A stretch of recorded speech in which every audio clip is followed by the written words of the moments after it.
Masarap po pagka binuwais out mo yung word sa atin. Thank you, Lord. At sa oras po ito,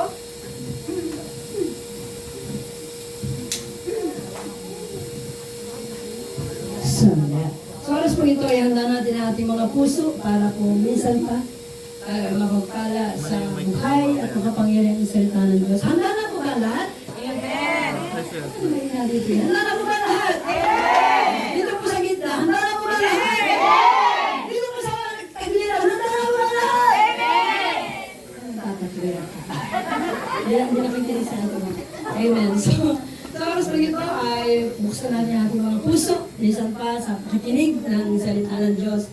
Nanang ko po ang ating nagapagturo, si Pastor Reverend Herbert Caballero. Palakpakan natin Panginoon sa kanyang buhay. Hello po, okay po ba kayo? Okay pa? Alam niyo po, may schoolmate po kami dati nagkwento na meron silang church member na taga San Jose, Batangas, na tuwing dadalo ng gawain, laging nakasanglas. Laging nakasanglas. Ikaw na magpindot. Alam niyo kung bakit? Oo, para pag nakakatulog, hindi... Kaya pala. Wala naman po nakasanglas dito, ano po. Hindi mo namin na. Alam niyo po, isang gabi, nagtataka sila, uwi ka na, hindi pa na tayo. Binangungot po.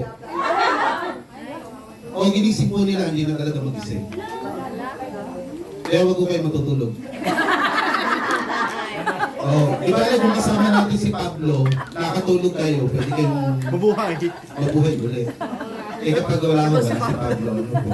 Ngayon, burihin ng Panginoon sa kanyang kabutihan. Ayun o, yung Pablo. Puro humility po yung topic natin mula kaninang umaga. And one of the ways to show humility is through servanthood. Amen po ba? May papakita mo na humble ka talaga if you are willing to serve. So, this is our title for this message, Leading Through Serving. Lahat ng gifts, lahat ng calling, it is designed to give service. Kahit anong gift yan, kahit pa sabihing leading, ang intention po niyan ay maglingkod. Mahalaga na alam natin ang kalikasan ng pagiging tagapaglingkod. At sobrang nga pong nakakahiya sa Panginoon kung wala tayong servanthood. So, ang title po talaga niyan ay servant leadership. Pero ginawa ko pong leading through serving. Okay, tingnan po natin yung ating introduction. Sabi po, servant leadership is precisely what its name implies. A distinct model in which the leader's primary aim is to serve others and facilitate their growth.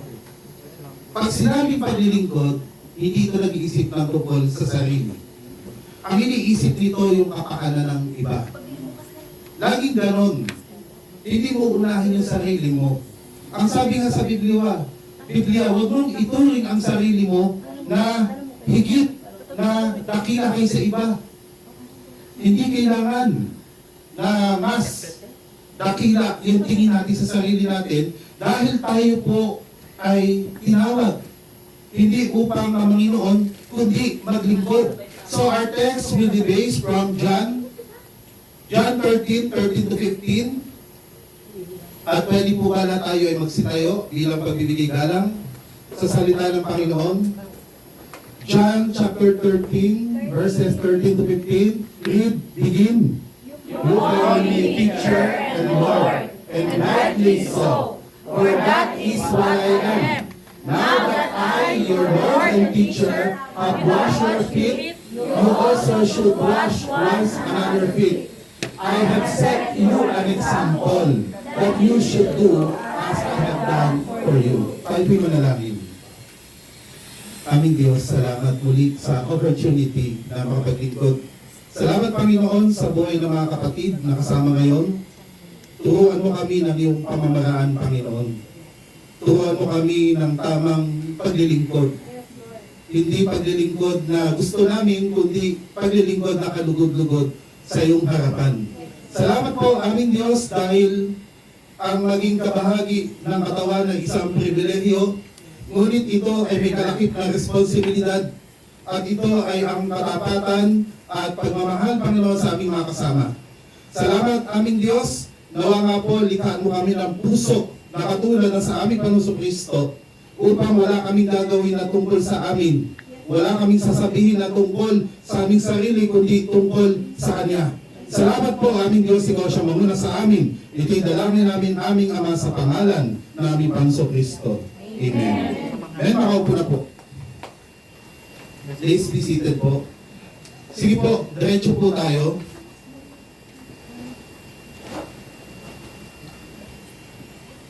Alam niyo po, ito pong teksto natin, meron siyang background. Si Mano. So, makikita po natin dito, it is parallel to Luke 22:24. Noong ginawa ni Jesus Christ yung foot washing, yung po mga disciples po ay nag-argue who was the greatest. Sino pinakadakila sa kanila? Titingnan po natin bakit nagkaroon sila ng ganyang kaisipan. Kasi po may mga nangyari nung una. Tingnan po natin yung development. Yung slide ano po. Pakilipat yung slide. Okay, salamat. Okay, yung text po natin. Ang sabi sa Luke 22:24, a dispute also arose among them as to which of them was considered to be greatest. Alam niyo po, kalikasan mo talaga ng tao na gusto ma-recognize. Na gusto mo na mapansin yung existence mo sa isang lugar o sa isang grupo, hindi ho yun masama. Basta hindi ka magiging palalo. Ang mahirap yung parang iniisip mo na ikay pangunahin kaysa iba. Na sa totoo, wala naman talagang pangunahin sa atin, kundi si Lord lang. Sabi nga ni Gary V, the way to get up is to get down. Kanta po yun eh. Ayun po, the way to get up is to get down. Tingnan po natin yung development. Yan po kasi yun. Development of events to the main text. Nag-start talaga yan doon sa rich young man. Alam niyo yung kwento. Nagtanong siya paano magkamit ng buhay na walang hanggan. Ang sabi ng Panginoon, hindi sundin mo ang ginagawa, ang sinasabi ng kautusan. Ang sabi nung binata, nagawa ko na po yan mula nung pagkabata ko. Ang sabi, ipamigay mo ang lahat ng meron ka at sumunod ka sa akin. Anong ginawa nung binata? Umuwing? Laylay? Ano pa? Malungkot siya. Bakit po?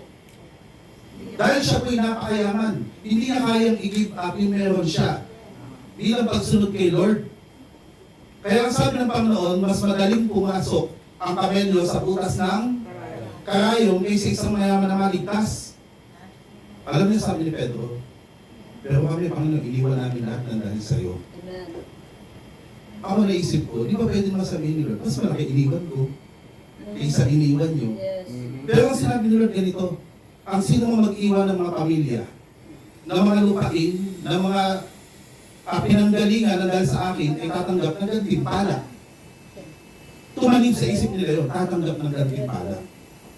Tapos, habang nasa isip nila na sila pagpapalain, nasabi pa ni Lord na darating ang time, silang 12 hahatulan nila ang Israel. They will sit on 12 thrones. Hindi na nawala sa kanila yung idea ng paghari na sila ay tatanggap ng gantimpala, sila ay upo sa trono, tapos nasundan pa ito ng transfiguration. Yung tatlong disciples, si Peter, James, and John. May nasaksihan sila na talagang kahanga-hanga. Nakita nila si Moses and Elijah at si Jesus Christ. Pagkatapos po nun, dahil nga pinag-uusapan nila yung who is the greatest, dumating pa yung time na yung mother ni James and John nag-request, sunod-sunod po yan eh. Nag-request na, Lord, pwede ba yung isang anak ko sa kanan mo, yung isa sa kaliwa? At nagalit yung mga disciples. Kasi naunahan sila, gusto rin nila doon sa mga posisyon na yun. Kaya po dumating doon sa argument na who is the greatest. Dala nila yun hanggang sa kapag basahin niyo po, 3 times nang binanggit ni Christ about sa kanyang kamatayan, walang nakapansin kahit isa. 3 times na, pangatlong beses, binanggit niya na siya ay magbabata ng hirap, pero wala silang naisip, hindi nila napansin, kasi yung isip nila ay punong-puno na who is the greatest. Kaya habang nagtatalo-talo, kinuha niya yung bag siya. Naglagay siya ng tuwalya at hinugasan niya yung paa ng mga alagad. Para turuan sila ng isang aral na kailan may hindi na nila malilimutan. Kung paano ang ibig sabihin ng pagiging dakila. Na ang pagiging dakila ay pagiging lingkod ng lahat.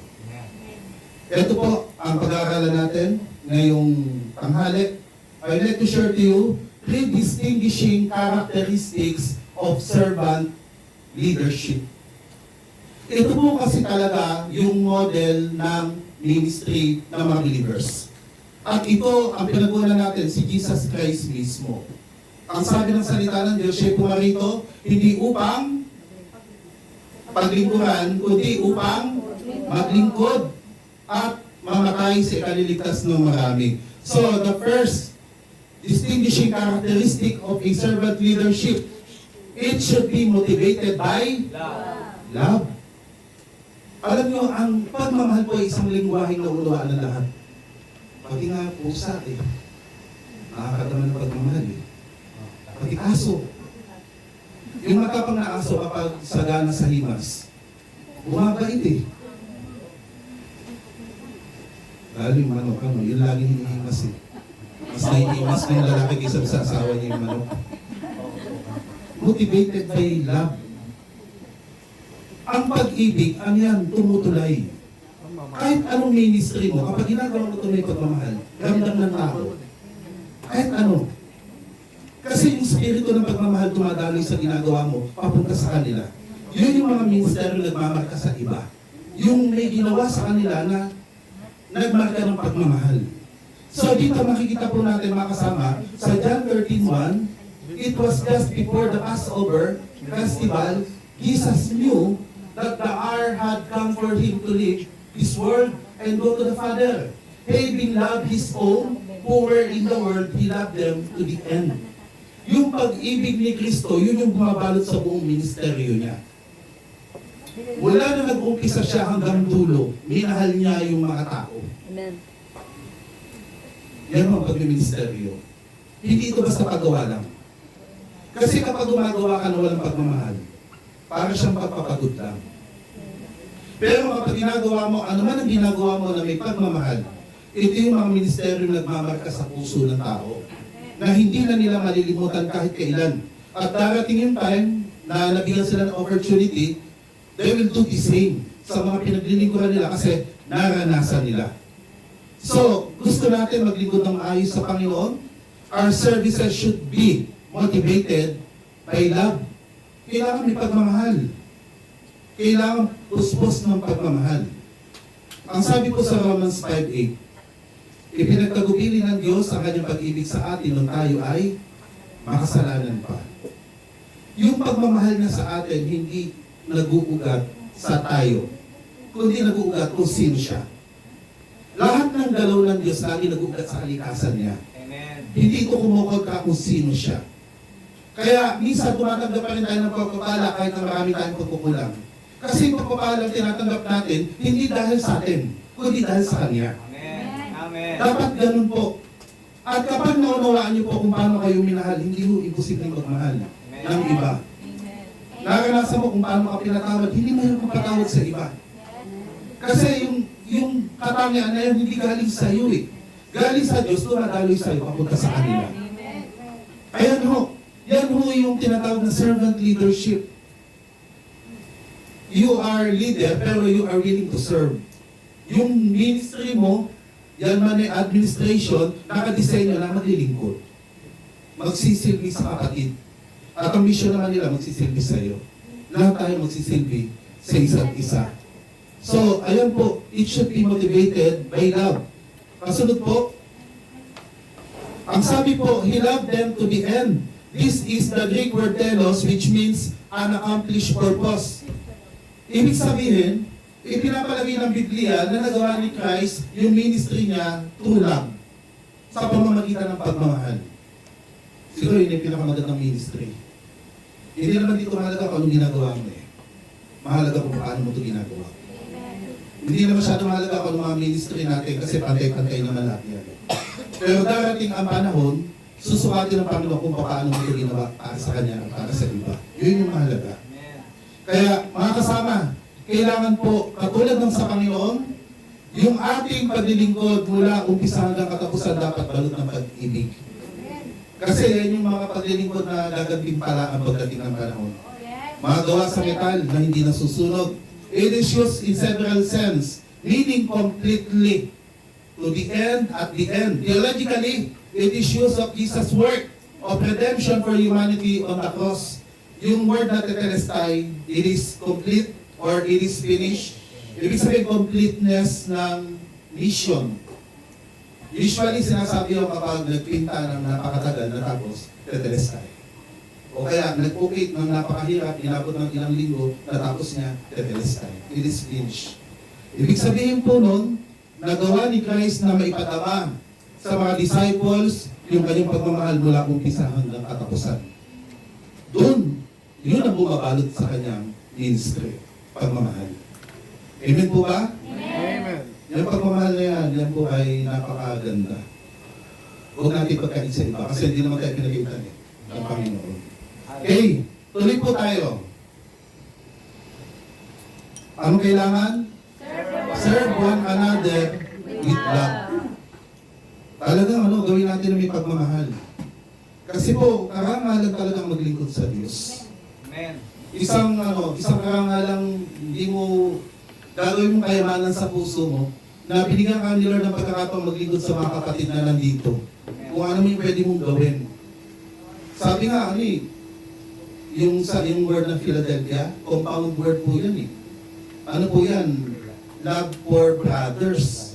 One time lang yung binanggit sa Bible, Romans 12:10, kung di ako nagkakamali. Ang ibig sabihin po ng Philadelphia, ganito po yan.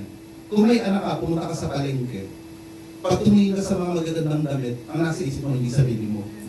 Yung anak mo. Yun yung word ng Philadelphia. Na lahat ng takbo ng isip mo, hindi pang sarili, pang iba. Yes. Yan po yung ginawa ni Christ.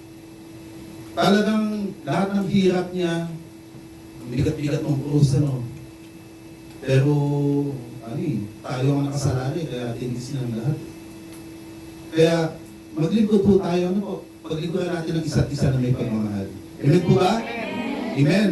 Hindi po tayo masyado matagal.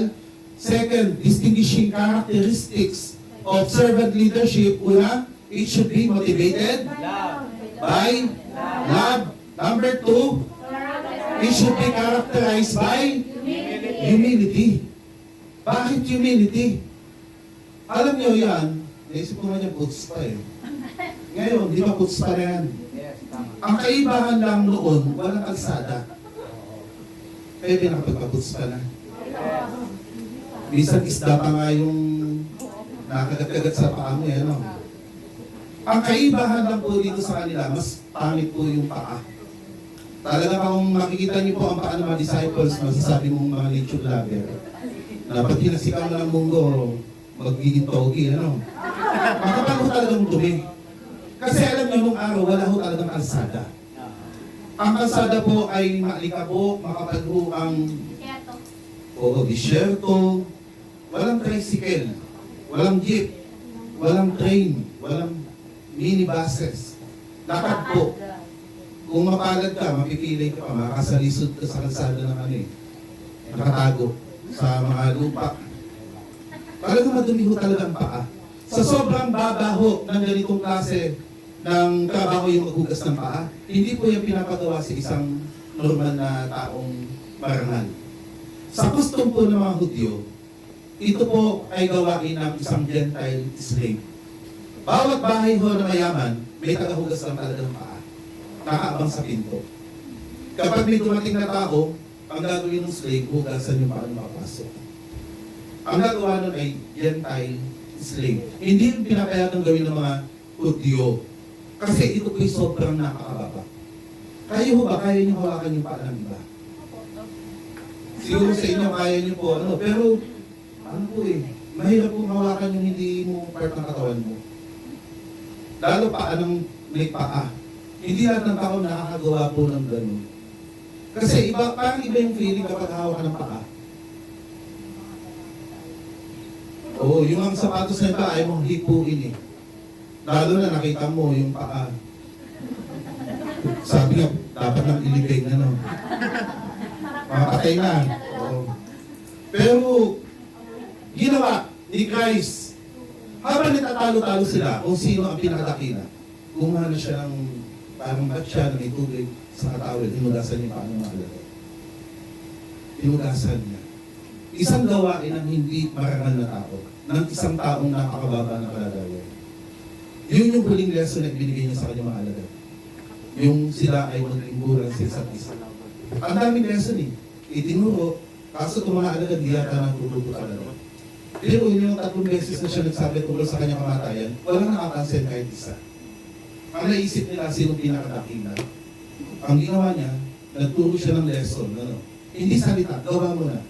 Isa pala mas effective yung gagawin mo muna bago mo ituro. Yung maramdaman talaga nila. At yun po ang ginawa ni Christ, yung kanyang service, it is characterized by humility. Yung kanyang leadership. Sabi po dito, this Greek word was used for washing only part of the body, yung paalam. The word in John 13:10 was used for an entire bath. Foot washing was a duty of a slave. Even rabbis did not expect this of their disciples. Jesus, knowing his own deity, was willing to wash the feet of these jealous and ambitious disciples. Tayo kaya, Kaya ba natin, abutin yung mga pinaglilingkuran natin na alam natin na kailangan ng pagtuturo. Yung pagtuturong maamo, katulad sa Panginoon. Kaya nung ginawa niya ng Panginoon, ay Pedro Panginoon, hindi ang pako. Kasi alam niya ang gusto. Doon sinabi ng Panginoon na kung ayaw mo magpahugas ng paa, wala kang kaugnayan sa akin. Nasobra naman, gusto na magpapaligo. Kay Lord, paliguan mo ako. Sabi naman ni Pedro. Kaya mga kasama, mula nung first day natin kahapon, may lagi yung lesson sa atin ni Lord. Siguro meron talaga dapat tayong matutuhan sa convention na to. Meron siguro talagang ilalagay si Lord sa puso natin na gusto niya pag alis natin, tumanim talaga. Yung hindi ikaw kundi si Lord. Yung hindi tayo ang lilitaw, kundi siya yung lilitaw sa atin. So yan po yung background po niyan. Yung kanyang paglilingkod ni Jesus Christ, ito po yung nababalot ng pagmamahal at nakikita sa pamagitan ng kapakumbabaan. Amen. Grabe nga po nabanggit ni Pastor Abner yung quoted yan from Philippians chapter 2, yung humiliation of Christ. Yung nung naging tao siya, naging servant siya. Nabanggit din yung pangalawa nating speaker kanina. Kasi yung servant, dalawa po yan hard sa band. Yung band, wala yung sweldo. Yung hard, may sweldo po yan. Si Paul, ang tinutuloy niya sa rin niya, band servant siya. Kinuha yan doon sa idea ng mga aliping nasa ilalim ng barko, yung nagsasagwan, yung may tugtog. Di ba may tinatawag na dragon boat, yung sa Philippines, lumalaban sa karera? Doon yung galing, noon wala nang makina ang mga barko, kundi sinasagwan talaga. Mga nakakadena yan sila. Tapos, bawat tugtog sabay-sabay ang pagsasagwan. Wala silang pang-sariling gusto na matutupad. Kung ano iniutos sa kanila, yun lang ang gagawin nila. Yan ang ibig sabihin ng band servant. So tuloy po natin. Okay, sabi po dito, in biblical times, travelers walk dusty roads in sandals, and the host instructed servants to wash and dry their guests' feet upon arrival. At the Last Supper, Jesus washed his disciples' feet, demonstrating humility, love, and servanthood. Despite being a revered teacher and leader, he willingly took on the role of a servant. So, mga kasama, ito yung kailangan natin gawin. Ano man ang ministry mo, it should be characterized by humility. And one of the ways to show it is through servanthood. Maglingkod tayo. Masaya. Kaya kami, personally, nag-bless talaga kami dito pagpunta po namin doon sa church. Talagang maaga-maaga, may dumadating na po doon pag-schedule. Ano po? Tulog pa yung titila na manok sa umaga. Dadating na yan. Tapos alis kami, pagbalik namin, nandun pa rin. Grabe yun, ano. Salamat sa Lord. Pagpalain po kayo ng Panginoon. Oh. Pero sabi nga nila, ano, kapag na-appreciate, ano, magsaya ka sa Panginoon, pero huwag kang malulunod. Ang hangarin niyo, hindi yung appreciation ng tao. Yung sasabihin ni Lord, yun yung totoong tayo. Yung commendation na manggagaling sa Kanya. Pag tumanggap ka ng commendation, purihin ng Panginoon, pero hindi yung mataas, ang mataas yung sasabihin niya. Kasi yung totoong tayo. Totoong kalagayan natin. Kaya si Christ po, mismo nagbigay ng example sa atin, na ang servant leadership is characterized by humility. Tuloy po natin. So, anong kailangan gawin? Serve one another with humility. Maglingkod tayo na may kapakumbabaan. Maglingkod tayo na may kababakang loob. Kasi kapag nagpakumbaba ka, itataas ka ng Panginoon. Sigurado yun, gagawa siya ng paraan para yung ginawa natin ay mahayag sa kanyang ikaluluwalhati. Dito na po tayo sa pangatlo. Third, distinguishing characteristics o naiibang katangian ng isang servant leader. It is demonstrated through selfless service. Demonstration. Pagpapakita. Alam nyo, kailangan pala hindi basta salita. Alam niyo ba na kapag may tinanong kami na kaibigan ninyo, kung ano masasabi ko sa inyo, ang sasabihin nila hindi man sinabi nyo, kung anong ginawa nyo sa kanila. Yun yung matatandaan nila. Kasi ang yun talagang tumatatak, ano yung ginawa mo sa kapwa mo, sa kasama mo. It is demonstrated through selfless service. Naalala ko si Ezra, Ezra 7:10. Ang sabi sa Ezra 7:10, for Ezra had devoted himself to study, application, and teaching the laws of the Lord to the whole Israel. Si Ezra, bago siya nagturo, nag-aral muna siya. Pagkatapos siya mag-aral, in-apply niya muna sa sarili niya bago niya itinuro. Kailangan demonstration. Kailangan may ipakita. Yung kailangan paglilingkod. Sabi po, you call me teacher and Lord, and rightly so, so that is what I am. Siya mismo, he confirmed himself na siya ay teacher and Lord, and yet, siya po ay nagugas ng paa ng kanyang mga alagad, at ang sabi, ito yung challenge, you also should wash one another's feet. Ibig sabihin, ano to? Acceptance. Kung sino yung kasama mo. Talagang yung pinakamababang bahagi ng kanyang pagkatao kailangan tanggapin natin, paglingkuran natin sila. Huwag mag-isip ng tungkol sa sarili, mag-isip tayo ng tungkol sa iba. Yan ang diwa ng totoong ministeryo. Lipat ko natin. So, selfless service, it means putting the needs and well-being of others above one's own pride, status, or comfort. Selfless. Wala na yung sarili, ano? Si Lord na ang nakikita. When Jesus took on the role of washing His disciples' feet, He deliberately assumed the position of a servant, defying social norms. Social norms yung regular standard po ng buhay ng tao. Dinify niya yun. Kasi meron siyang gustong ituro.